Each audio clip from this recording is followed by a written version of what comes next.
Le nerf sciatique est le nerf le plus volumineux du corps humain. Il a un rôle essentiel dans la sensibilité et dans la motricité du membre inférieur. Il prend naissance au niveau de la colonne vertébrale et chemine ensuite le long de la cuisse et de la jambe pour se terminer au niveau du pied.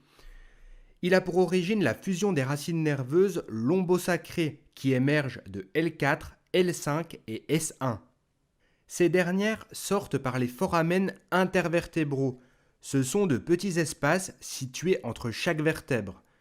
Les racines fusionnent et forment le nerf qui chemine dans la région fessière au niveau du grand foramen ischiotique, près de l'ischion, lieu où il a une certaine affinité avec le muscle piriforme. Ensuite, le nerf chemine le long de la partie postérieure de la cuisse jusqu'au niveau du creux poplité, derrière le genou, où il se sépare en deux branches.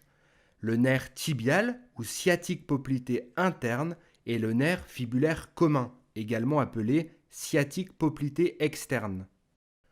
Ensuite, chaque nerf va se diriger en direction du pied selon un trajet bien précis avec différentes ramifications. La sciatique se traduit par une souffrance du nerf, la plupart du temps résultant d'une compression au niveau vertébral. Il en résulte des symptômes le long du trajet du nerf. Souvent, ces derniers se manifestent par des douleurs neurologiques de type fourmillement, brûlure, des troubles sensitifs ou encore moteurs. La plupart des sciatiques sont transitoires et évoluent spontanément, favorablement. Cependant, une minorité d'entre elles peuvent représenter une urgence médicale, notamment en présence de douleurs aiguës importantes, ne cédant pas aux antalgiques. C'est la sciatique hyperalgique, ainsi qu'en présence de paralysie motrice, c'est la sciatique paralysante. Quelles sont les causes de la sciatique ? Comme nous l'avons vu précédemment, la sciatique résulte d'une compression vertébrale et cette dernière peut avoir plusieurs origines. Les plus fréquentes sont la présence d'une hernie discale lombaire. Cette dernière va rentrer en conflit avec une des racines nerveuses qui composent le nerf sciatique, par exemple L4, L5 ou encore S1. Il y a également la discopathie dégénérative. La structure du disque peut, avec le temps, s'altérer, avec notamment un phénomène de déshydratation. Le disque devient moins haut, ce qui entraîne une diminution de l'espace intervertébral et inévitablement du foramen, encore appelé trou de conjugaison, par lequel sort la racine nerveuse. Il peut en résulter un phénomène de compression neurologique. Et puis il y a l'arthrose lombaire. L'altération des surfaces articulaires cartilagineuses s'accompagne d'excroissance osseuse, que l'on appelle ostéophyte, ou plus familièrement bec de perroquet.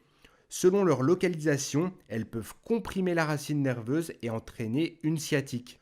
Selon le niveau de compression, le trajet douloureux sera différent. Par exemple, pour la racine nerveuse L4, le trajet sera plutôt antéro-externe au niveau de la cuisse et antéro-interne au niveau de la jambe. Pour L5, plutôt externe au niveau de la cuisse et de la jambe, avec des symptômes sur le dessus du pied.